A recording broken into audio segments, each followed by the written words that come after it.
Welcome to lawyer academy India. और हम लोग आज देखने वाले हैं सेल ऑफ गुड्स का वन शॉट पूरा लेक्चर। ये हमारे को आईबीपीएस एसओ के लिए बहुत इंपॉर्टेंट है। एआईबी अगर दे रहे हो उसमें भी इम्पोर्टेंट आता है, और भी अगर कोई एग्जाम दे रहे हो जो बैंकिंग की साइड का हो या नॉर्मल कोई इंश्योरेंस एग्जाम हो तो उसमें भी इम्पोर्टेंट होता है ये वाला एक्ट। ठीक है, तो इसमें क्या क्या चीज़ें कवर करेंगे, 15 टॉपिक्स कवर करेंगे। प्रैक्टिस एमसीक्यू हमारे 40 हैं।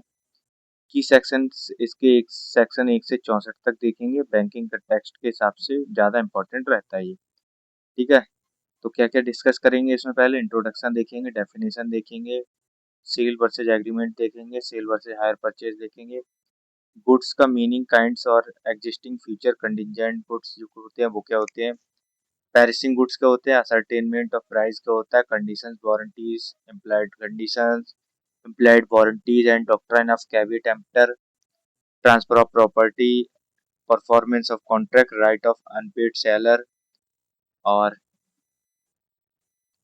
Right of duties and of buyer, sale by non owners, remedies आदि देखेंगे। ठीक है, तो चलो शुरू करते हैं। ये क्विक रेफरेंस टेबल है जो कि sale agreement to sell versus purchase hire purchase में क्या क्या अंतर होता है वो लिखा हुआ है। एक बार पढ़ लेना, चाहे स्क्रीनशॉट ले लो क्योंकि ये मैं नहीं बताने वाला अभी।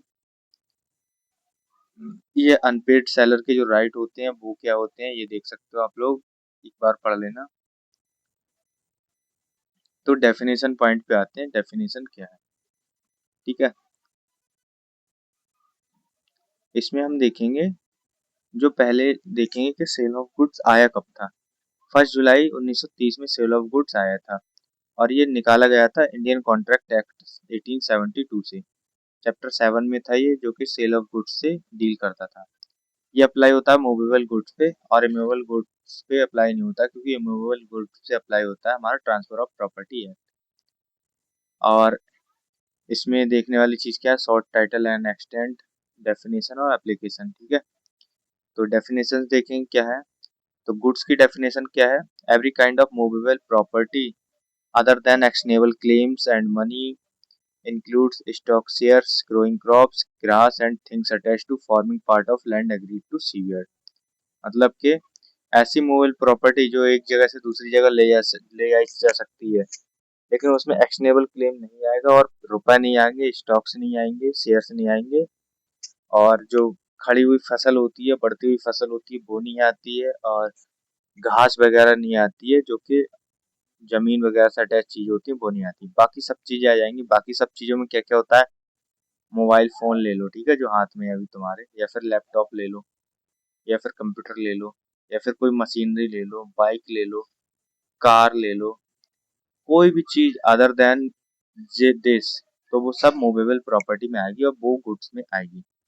प्राइस का होता है money consideration for a sale of goods. ठीक है, किसी भी जो गुड है उसके जो बदले में आप जो मनी दे रहे हैं वो प्राइस होता है। Movable property, property that can be shifted from one place to another place. ठीक है भाई, ये कि मूवेबल प्रॉपर्टी जो नहीं है वो मूवेबल प्रॉपर्टी में आएगी। एक्शनेबल क्लेम का होता है a claim to a debt which courts recognize as ground for relief excluded from goods। ठीक है, तो एक्शनेबल क्लेम होता है जिस पर जो है किसी व्यक्ति को जो है राइट होता है और उस पर केस करने का अधिकार होता है। इंपॉर्टेंट वन लाइनर्स इसके इंपॉर्टेंट ये आ जाते हैं, एग्जाम में डायरेक्ट पूछ लिए जाते हैं, तो याद रखना। Sale of goods only deals with movable property, ये पूछ लेता है। ये कब आया था फोर्स में, ये कहाँ तक अप्लाई होता है, इंडिया में। Movable and money and actionable claims are not goods, ये इंपॉर्टेंट पॉइंट है, याद रखना। अब definition of contract of sale क्या होती है, तो कॉन्ट्रैक्ट ऑफ सेल की डेफिनेशन क्या है, सेलर ट्रांसफर्स और agrees to transfer property in goods to buyer for a price. ठीक है, कोई भी सेलर है जो कि अपनी कोई प्रॉपर्टी है जो या फिर गुड्स है जो कि किसी बायर को सेल करने के लिए राजी हो जाता है किसी एक स्पेसिफिक प्राइस पर, तो वो क्या कहलाएगा, वो कहलाएगा हमारा contract of sale. Next point है हमारा, ये कैसा होना चाहिए, ये राइटिंग होना चाहिए, ओरली होना चाहिए, पार्टली ओरली या फिर पार्टली रिटर्न होना हो सकता है, उसमें कोई दिक्कत की बात नहीं है। इसमें रजिस्ट्रेशन वगैरह की जरूरत भी नहीं पड़ती। एसेंशियल एलिमेंट्स क्या है, टू पार्टीज होंगे, बायर एंड सेलर होंगे, गुड्स एज सब्जेक्ट मैटर होगा, प्राइस होगा मतलब कि प्रतिफल, ट्रांसफर ऑफ प्रॉपर्टी होगी, ऑनरशिप ट्रांसफर होती है, और all essentials of a valid contract. Valid contract में जो जो चीजें होती है कंडीशन वो फुलफिल होनी चाहिए। और इसमें नेक्स्ट हमारा sale versus agreement to sell का होता है। सेल होती है किसी भी जो प्रॉपर्टी है उसको ट्रांसफर कर देना। जैसे कि मैं गया किसी की शॉप पे, ठीक है, शॉप पे गया, मैंने कहा भैया फोन दे दो। शॉपकीपर बोला 5,000 रुपए का फोन मिलेगा। मैंने 5,000 रुपए उसे दिए और फोन मैं लेकर चला आया अपने साथ। तो ये हो गई सेल। एग्रीमेंट टू सेल क्या होती है, मैंने कहा, मैं गया शॉप पे, मैंने कहा भैया फोन दिखा दो। बोले भैया ये लो 5,000 रुपए का है। मैंने कहा ठीक है, ये फोन रख लो अपने पास और मैं अभी 1 घंटे में आ रहा हूँ और फोन लेकर जाऊंगा, 5,000 रुपए आपको दे के जाऊंगा। तो ये हो गई एग्रीमेंट टू सेल। मतलब उस टाइम पर जो सेल नहीं हुई है तो वो एग्रीमेंट टू सेल हो जाएगी, और अगर तुरंत तुरंत हो गई, बिक गया, तो फिर वो सेल हो जाएगी। ठीक है। सेक्शन 4 का subsection 4, agreement to sell become sale कब होती है, जब जो है टाइम elapse हो जाता है या फिर जो है पेमेंट हो जाता है और प्रॉपर्टी है जो कब्जे में आ जाती है तब। ये इंपॉर्टेंट नहीं है इतना। प्रैक्टिकल एप्लीकेशन क्या है, छोड़ दो इसको। सेल क्या होती है, इंपॉर्टेंट कीवर्ड ये है। Contract where property in goods passes from seller to buyer immediately at the time of contract. मतलब कि ए ने बी से कॉन्ट्रैक्ट किया कि भाई ये चीज खरीद लो, कार है, 5,000 रुपए में खरीद लो। बी ने 5,000 रुपए दिए, ए ने कार पकड़ा दी बी को, सेल हो गई। ठीक है। एग्रीमेंट टू सेल क्या होती है,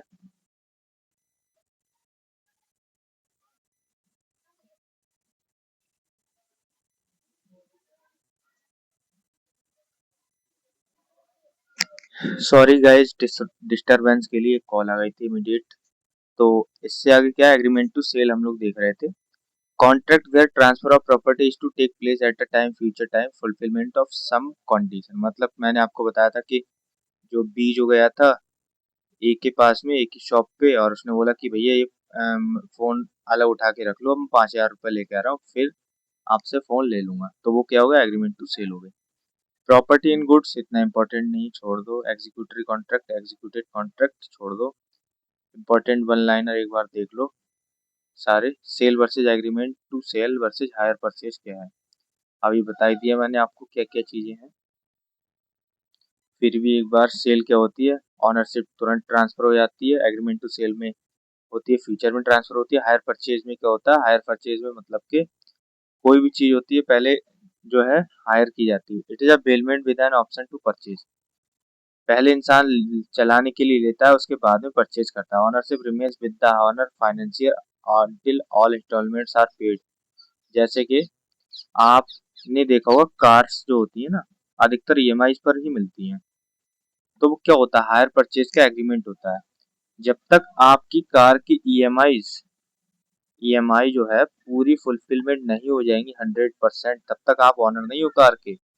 आपके पास जरूर है कार चलाने के लिए, लेकिन आप ऑनर नहीं हो जब तक कि उस कंपनी का पैसा वसूल नहीं हो जाता। तब तक उसका इंटरेस्ट रहेगा कार में आपकी, और जिस दिन आप ईएमआई नहीं पे करेंगे ना, कंपनी आपके घर से कार उठा के ले जाएगी। यही होता है हायर हायर परचेज का रूल। ठीक है। इंपॉर्टेंट कीवर्ड्स हैं, हायर परचेज बेलमेंट का होता है। ये बेलमेंट का मतलब होता है कि कोई भी चीज किसी पर्पस के लिए देना किसी व्यक्ति को, तो वो बेलमेंट कहलाती है। इतना इंपॉर्टेंट नहीं है, छोड़ दो इसको। Goods meaning kinds and existing future contingent goods. ठीक है, गुड्स तो आपको पता ही है, मैंने बता दी थी। मूवेबल प्रॉपर्टी जो होती है वो सब गुड्स में आती है, सिवाय इन इन चीजों की जो जो दी गई है यहाँ पर, जो मैंने आपको शुरू में ही बता दिया था। इसमें इंपॉर्टेंट क्या चीज है, future goods. Goods to be manufactured produce और acquired by the seller after the making of the contract of sale. मतलब ये है, कोई भी गुड्स है, ठीक है,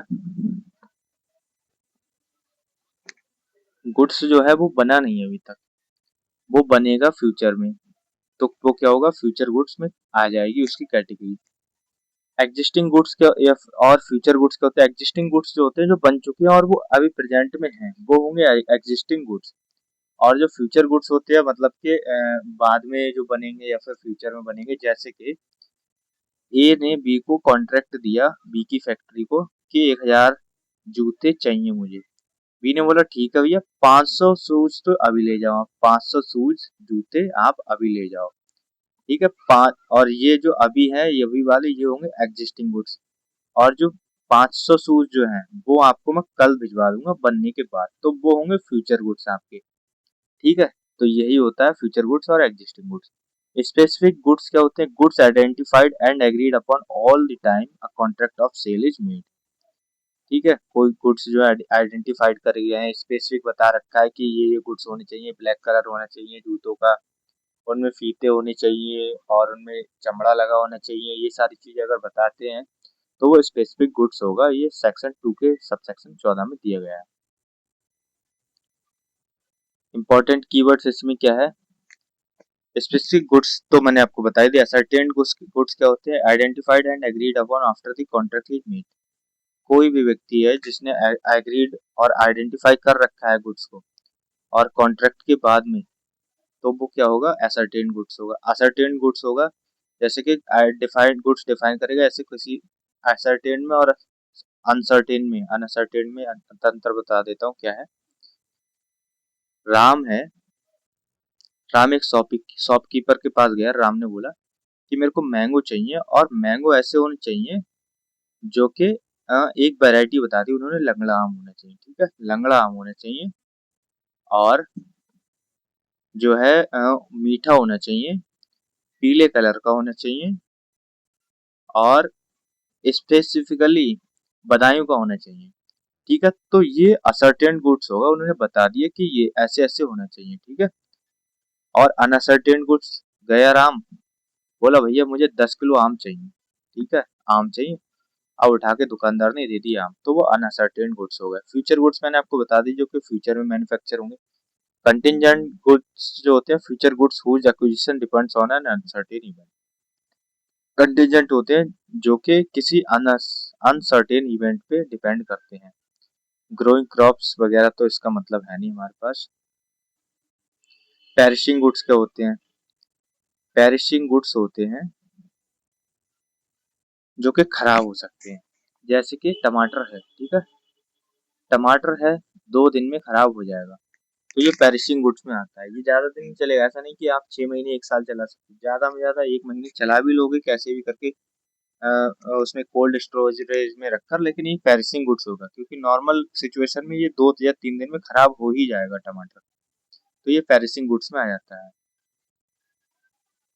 जैसे लिखा भी, इंक्लूड डिस्ट्रक्शन, थेफ्ट और such damage that the goods cease to answer their contractual description. ठीक है, जब आपने टमाटर खरीदने की बात की और आपने बोला कि टमाटर मेरे को फ्रेश चाहिए और 4 दिन बाद अगर आप आ रहे हो तो वो पेरिश हो जाएगा, खराब हो जाएगा और आपकी जो डिस्क्रिप्शन है उस पर मैच नहीं होगा। वाइड कॉन्ट्रैक्ट सभी को पता है, जो शून्य होता है वो इतना इम्पोर्टेंट है नहीं ये। और ये भी नहीं, असरटेनमेंट ऑफ प्राइस क्या होता है? Price is the money consideration for sale of goods. Section 9 to 10 lay down करता है कैसे प्राइस जो है कॉन्ट्रैक्ट ऑफ सेल के लिए फिक्स होगा। जैसे कि कोई व्यक्ति जो दुकान पर गया, फोन खरीदने गया बी, ठीक है, उसने कहा कि फोन दिखा दो भाई। ए ने बोला भैया 7,000 रुपए का फोन है। बी बोला नहीं भैया 6500 दूंगा। ये बोला नहीं 7,000 नहीं 6900 दे दो। बी बोला नहीं 6500 ही दूंगा। अब ये प्राइस की हो रही है और जब ये प्राइस जो फिक्स हो जाएगा, ठीक है, 6600 में मान लो फिक्स हो गए, तो ये असर्टेन प्राइस होगा कि 6600 में फोन खरीद लेगा बी। तो यही चीज है इसमें, और बेसिक बेसिक हम देख ही रहे हैं। बाकी नोट्स आप लोग को अगर चाहिए हो तो आप लोग डिस्क्रिप्शन में मैंने डाल रखा है कैसे आप लोग नोट्स ले सकते हो, और वीडियो के लास्ट में भी बता दूंगा कि नोट्स कैसे आप लोग ले सकते हो। ठीक है, ascertainment of price may be fixed by contract or left to be fixed as per agreed manner। तो इतना है, ये मैंने बता ही दिया आपको। Agreement to sell at valuation छोड़ दो इसको। प्राइस तो सबको पता है, मनी कंसिडरेशन होती है, वैल्यूशन बाय थर्ड पार्टी। कोई तीसरा व्यक्ति किसी भी चीज की वैल्यूशन करता है, प्राइस डिसाइड करता है, तो वैल्यूशन बाय थर्ड पार्टी होती है। बार्टर होता है जिसको exchange of goods for goods कहते हैं। जैसे कि आपके पास में टमाटर है और किसी व्यक्ति के पास में जो है वो है सेब, एप्पल, तो आप बार्टरिंग कर रहे हो, आप उसको 2 किलो एप्पल दे रहे हो, वो 4 किलो आपको टमाटर दे रहा है, तो ये बार्टरिंग हो गई, exchange for of goods for goods हो जाता है। ये इंपॉर्टेंट लाइन्स है, याद कर लेना, एग्जाम में पूछे जाते हैं। कंडीशंस एंड वारंटीज क्या होती है? तो कंडीशन क्या होती है? Stipulation essential to the main purpose of contract, breach gives the agreed party the right to repeat reject the contract and claim damages. कोई भी कंडीशन है जैसे कि फुलफिल करने को बोली है, जैसे कि आप दुकान पे गए फोन लेने, ठीक है, आप ए हो और बी के पास गए फोन लेने। अब क्या हुआ, आपने बोला कि भैया फोन 5G होना चाहिए, फोन में 8 GB RAM, 256 GB internal memory होनी चाहिए, फोन का कैमरा 50 पिक्सल का होना चाहिए। ये सारी आपने कंडीशन बताई। अगर ये कंडीशन फुलफिल नहीं होती है उस फोन की जो आपको बी ने पकड़ाया है, बेचा है, तो आपके पास में रिजेक्ट करने का ऑप्शन है, और या फिर आप उसको जो है रिटर्न कर सकते हो या फिर उसके लिए डैमेजेस ले सकते हो। ठीक है। वारंटी क्या होती है? दुकानदार ने बोला कि ये फोन जो है 1 साल तक खराब नहीं होगा। दुकानदार ने ये बोला कि ये जो फोन है 1 साल तक की वारंटी है इसमें, अगर इसमें 1 साल तक कुछ भी कमी आ जाती है, मान लो चार्जर खराब हो गया या फिर फोन का जैक खराब हो गया, फोन का फोल्डर खराब हो गया या फिर फोन का कुछ भी सिस्टम खराब हो गया, तो 1 साल की वारंटी दी है।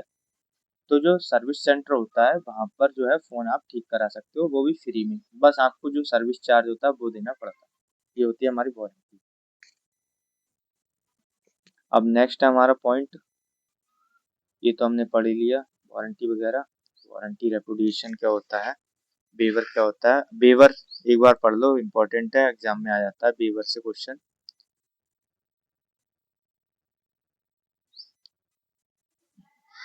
वॉलेंट्री रिक्वेस्टमेंट ऑफ राइट, मतलब कि कोई गारंटी मिली किसी भी चीज पर, वारंटी मिली आपको फोन पर, ठीक है, आपको वारंटी मिली फोन पर और फोन आपका खराब हो गया 1 साल के भीतर भीतर, उसका फोल्डर खराब हो गया। आप सर्विस सेंटर ना जाकर आप किसी शॉप वाले के पास, लोकल शॉप वाले के पास गए आपने और फोल्डर पड़वा लिया, तो फिर आपने जो है अपना राइट वेवर कर दिया है और इसके वारंटी का राइट वेवर कर दिया है। फिर आप बाद में नहीं कह सकते कि हमें पैसे दो, हमने फोल्डर पड़वाया था, नहीं कह सकते हो। आपको सर्विस सेंटर ही जाना था अगर आपको राइट यूज करना था तो। इम्पोर्टेंट पॉइंट्स हैं, याद कर लेना, ये इम्पोर्टेंट है, बाकी नोट्स में मिल ही जाएंगे अगर नोट्स लेते हो तो। इम्प्लाइड कंडीशंस क्या होती है? इम्प्लाइड कंडीशंस वो कंडीशंस होती हैं जो बोले नहीं जाती हैं लेकिन फिर भी बिना बोले ही समझी जाती है, तो इम्प्लाइड कंडीशंस कहलाती हैं। जैसे in a sale, implied condition that seller has a right to sell, ये तो कंडीशन इम्प्लाइड है कि सेलर के पास ही राइट है, जो बेच रहा है दुकानदार है वही बेच रहा है, उसी को राइट है, अधिकार है। In agreement to sell, seller will have right to sell when property is to pass, ठीक है।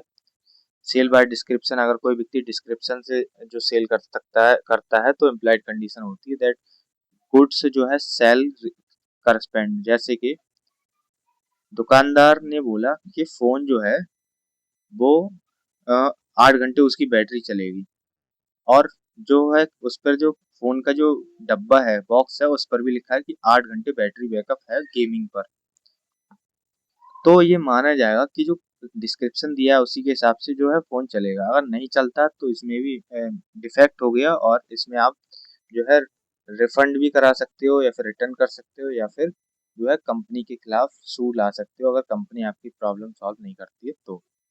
इम्प्लाइड कंडीशन क्या होती है? क्वालिटी ऑफ फिटनेस की, ये कंप्लाइड जो हर व्यक्ति अच्छी चीज ही खरीदना चाहता है, खराब तो नहीं खरीदना चाहेगा, तो ये इम्प्लाइड कंडीशन रहती है कि जो चीज हम खरीद रहे हैं या फोन खरीद रहे हैं वो अच्छा होगा, बैटरी अच्छी होगी, उसकी स्क्रीन भी अच्छी होगी, कैमरा भी अच्छा होगा, सारी चीजें अच्छी होंगी, ये चीजें। सेल बाय सैंपल, सैंपल आपने देखे होंगे कुछ जो होते हैं प्रोडक्ट्स, जैसे कि कुछ लोग जो होते हैं वो प्रोडक्ट या फिर कुछ खाने पीने का आइटम्स होते हैं वो पहले चेक कराते हैं, सैंपल देते हैं, तो वो सैंपल यही होता है कि सेल पहले सैंपल देखते हैं और फिर उसके बाद में जो है ऑर्डर फिर लेते हैं, तो ये सैंपल का सीन रहता है। नेक्स्ट पॉइंट है हमारा doctrine of caveat emptor, important point है, याद रखना, आ जाता है क्वेश्चन, और ये कंज्यूमर एक्ट में ही पूछा जाता है, तो काफी इंपॉर्टेंट है, ठीक है। जब कोई बायर है, कोई भी व्यक्ति है, जब आप दुकान पर जाते हो तो आपकी भी एक ड्यूटी बनती है कि आप जो भी चीज खरीद रहे हो वो देख भाल कर खरीदो। ऐसा नहीं कि आप बेवकूफी की तरह गए और दुकान पर और फोन लिया, लोकल क्वालिटी का, ना उसका कैमरा चेक किए, ना बैटरी चेक की, ऐसे ही लेकर चले आए, तो इसमें आपकी गलती मानी जाएगी, ना कि दुकानदार की। क्योंकि भी आपको भी ध्यान देना है, आपको अपने राइट्स पता होने चाहिए और उन चीजों को चेक करते रहना चाहिए। ठीक है, आई थिंक अंडरस्टैंड हो गया होगा सब लोगों को। Implied warranty of quiet possession, implied warranty of freedom and encumbrances इतना इम्पोर्टेंट नहीं है, तो छोड़ दो इसको। तो बता ही दिया मैंने आपको, ये मैंने आपको बता दिए इम्पोर्टेंट सेक्शंस हैं, याद कर लेना, पढ़ लेना जो जो बता रहा हूँ। गुड्स मस्ट भी असर्टेन्ड होनी चाहिए, बताए हुए होनी चाहिए कि क्या क्या गुड्स चाहिए आपको। प्रॉपर्टी पास होनी चाहिए जब intended to pass, specific goods होनी चाहिए डिलीवरेबल स्टेट्स में, specific good not in deliverable state में तो ये रिजेक्ट हो जाएंगे। ये सारे जो है सेक्शंस पढ़ लेना, ठीक है, इंपॉर्टेंट है एग्जाम पॉइंट ऑफ व्यू से। प्रॉपर्टी इन गुड्स, ऑनरशिप जो होती है, the legal title to goods distinct mere from mere possession. कोई भी चीज ऑनरशिप है, जैसे ही आपको पोजेशन मिल जाता है किसी भी प्रॉपर्टी का, तो आप उसके ऑनर बन जाते हो। डिलीवरेबल स्टेट पता ही है, जो जो कि डिलीवर किए जा सकते हैं ऐसी कंडीशन में, वो ये इंपॉर्टेंट नहीं, छोड़ दो। Duties of seller and buyer बता, ऊपर मैंने टेबल दिखा दी थी, बाकी ये चीजें भी देख लो। और सेक्शन 38 पढ़ लो, इम्पोर्टेंट है। पेमेंट एंड डिलीवरी, ये भी इम्पोर्टेंट है। डिलीवरी क्या होगी, ये डिलीवरी टू करियर, ये सारी चीजें इम्पोर्टेंट है, याद रखना। ये इम्पोर्टेंट पॉइंट आ जाता है इसमें, मोस्ट इम्पोर्टेंट पॉइंट है सेल ऑफ गुड्स एक्ट का। डिलीवरी क्या होती है वो तो बता ही दिया। Voluntary transfer of possession of goods from one person to another, मतलब कि ए ने बी से जो है कार खरीदी, ए ने जैसी कार उसको दे दी तो डिलीवरी हो गई उसकी, ठीक है, कार की डिलीवरी हो गई, बी को मिल गई। एक्चुअल डिलीवरी क्या होती है, एक्चुअल जो फिजिकल या फिर direct handling over of goods, मतलब कि ए ने जैसी कार की चाबी पकड़ाई उसको, बी को, या फिर कार उसके सामने खड़ी कर दी, तो एक्चुअल डिलीवरी होगी। सिंबॉलिक डिलीवरी क्या होगी, delivery of a symbol means of control, जैसे कि कार की चाबी हो गई, तो वो क्या हो गई, सिंबॉलिक डिलीवरी हो गई। कंस्ट्रक्टिव डिलीवरी क्या हो गई, delivery by acknowledgement a person already in possession of goods, जैसे कि जो है बी ने बोला कि तुम कार ना मेरे घर पे खड़ी कर देना, और जैसे ही बी ए ने कार घर पे खड़ी कर दी और बी को फोन किया कि भैया कार खड़ी कर दी, आप अपने भाई से पूछ लो, छोटे वाले से, तो क्या होगा, अ, जब छोटा वाला भाई बता देगा कि कार भैया हाँ घर पे आ गई है, तो वो क्या होगी, कंस्ट्रक्टिव डिलीवरी हो गई। कौन करंट कंडीशन है, वही म्यूचुअल ऑब्लिगेशन होंगी परफॉर्म करने के लिए, ये सारी चीजें हैं। राइट्स ऑफ अनपेड सेलर, क्या क्या राइट है अनपेड सेलर के, तो सेलर का जो लीन होता है उसका राइट होता है पोजेशन पे, जो पे और गुड्स पे जब तक के पेमेंट नहीं मिलता है तब तक, ठीक है। टर्मिनेशन ऑफ लीन हो जाती है जब लीन lost on delivery to career, buyer agent obtaining possession lawfully और पेवर, ठीक है। अगर कोई बायर है या फिर एजेंट है, उसने पैसे दे दिए हैं पूरे, तो फिर जो है जो सेलर है उसका राइट खत्म हो जाता है। अगर सेलर को पैसे नहीं मिले तो वो स्टॉपेज कर सकता है ट्रांजिट में, मतलब ट्रांसफर हो रहे थे गुड्स जा रहे थे ट्रांसपोर्ट में, पैसे नहीं मिले तो उसको रुकवा सकता है। राइट ऑफ रीसेल, अगर पैसे नहीं मिले, अनपेड सेलर है बंदा, तो फिर क्या कर सकता है, वो जो गुड्स है वो दोबारा से रीसेल किसी और को कर सकता है। प्राइस के लिए सूट कर सकता है, मतलब कि केस दायर कर सकता है अगर प्राइस नहीं मिला है उसके लिए। डैमेजेस फॉर नॉन एक्सेप्टेंस, कोई व्यक्ति है जिसने गुड्स ही एक्सेप्ट नहीं किए बाद में, तो फिर वो उसके लिए डैमेजेस ले सकता है। ये इंपॉर्टेंट है, याद रखना। नेक्स्ट पॉइंट है हमारा rights of and duties of buyer auction sale में। इंपॉर्टेंट पॉइंट नहीं है इतना, तो एक बार पढ़ लो, गो थ्रू कर लो, ज्यादा इंपॉर्टेंट इसमें है नहीं, ठीक है। और सेल बाय नॉन ओनर्स छोड़ दो,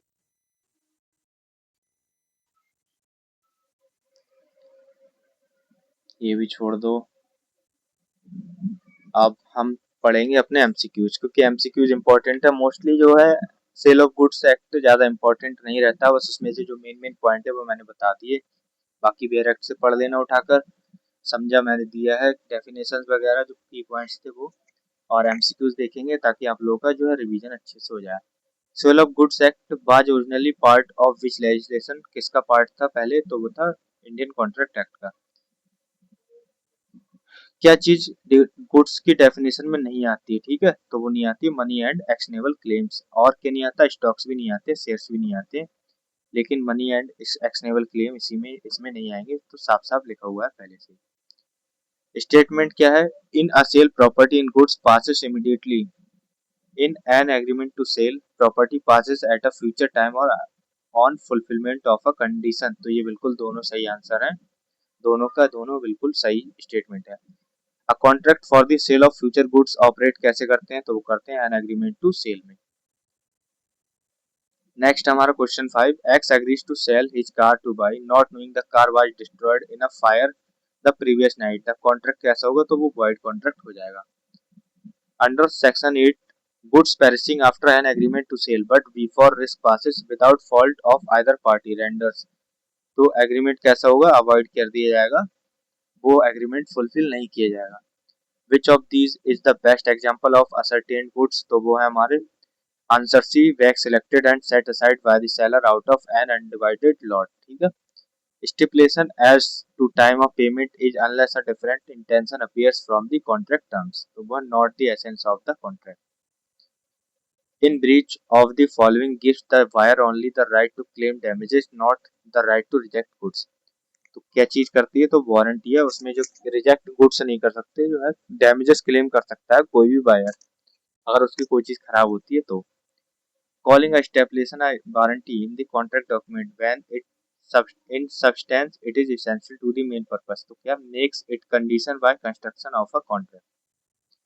Under section 13, once a buyer accepts goods under a non-severable contract, breach of a contract is treated as breach of warranty, ठीक है, damages only में। The implied condition that the seller has the right to sell the goods is found under तो section 14A में। The implied warranty of void possession is provided under section 14 के B में। Goods bought by description from a seller who deals in goods of that description must be of mercantile quantity, ठीक है। अब जैसे कोई व्यक्ति है जो कि डिस्क्रिप्शन से गुड्स ले रहा है, तो मर्चेंटाइल क्वांटिटी में लेना, क्वालिटी होनी चाहिए। The proviso as to 16 section 16(2) excludes the implied condition of merchantable quantity which the buyers on examination ought to have revealed। In sale by sample, the buyer's remedy is available only for the which type of defect, latent defects not apparent on reasonable examination of sample। The doctrine of caveat means का क्या होता है, let the buyer बीवियर, जो मैंने आपको भी समझाया भी था। Which of the following is not an exception to the doctrine of caveat emptor, तो क्या नहीं है, buyer relying entirely on his own skills and judgement. That no property passes to the buyer under a contract for sale of ascertained goods until the goods are ascertained, ठीक है। In the case of specific goods in a deliverable state, property passes to the buyer at the time in the contract is made। Risk of loss in goods as a general rule, section 26 क्या follow करता है, वो करता है property, ठीक है। Delivery of goods to a carrier for transmission to the buyer without the seller reserving a right of disposal amounts to unconditional appropriation of contract।